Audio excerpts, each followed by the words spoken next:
আমি 16 ডিসেম্বরকে বিজয় দিবস মানি না। আমি নতুন দিবসের খোঁজ অলরেডি তর্কটা তুলছি। কথাটি শুনে হয়তো আপনি অবাক হয়েছেন, কিন্তু তার কথার পিছনে রয়েছে এক গভীর বাস্তব।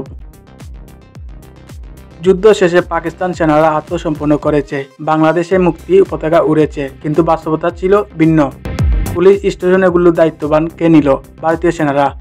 সিলেট সহ কয়েকটি জেলা ভারতীয় ডিসি নিয়োগ করা হলো, আমাদের ওসিদের বদলে বসানো হলো ভারতীয় কর্মকর্তাদের।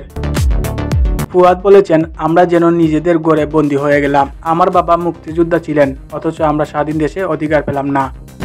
এই পরিস্থিতি বদলাতে সামনে এলেন বঙ্গবন্ধু শেখ মুজিবুর রহমান। 10 জানুয়ারি দেশে ফিরে তিনি দিল্লি গেলেন। ইন্দিরা গান্ধীর সঙ্গে এক ঐতিহাসিক বৈঠক করলেন।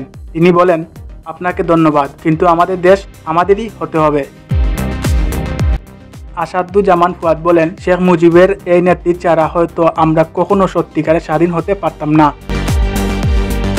5 এপ্রিল ভারতীয় সেনারা বাংলাদেশ ছেড়ে যায়, তখনই আমরা প্রকৃত স্বাধীন পেলাম। তাহলে প্রশ্ন আসে, 16 ডিসেম্বর কি বিজয় দিবস নাকি কেবল যুদ্ধে সমাপ্ত দিন?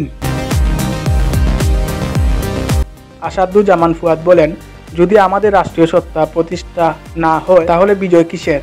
এটি নিয়ে রাষ্ট্রীয়ভাবে আলোচনা করা উচিত। আমাদের ইতিহাস আমরা সঠিকভাবে জানি তো। সময় সংবাদ, টাইম অফ বাংলা।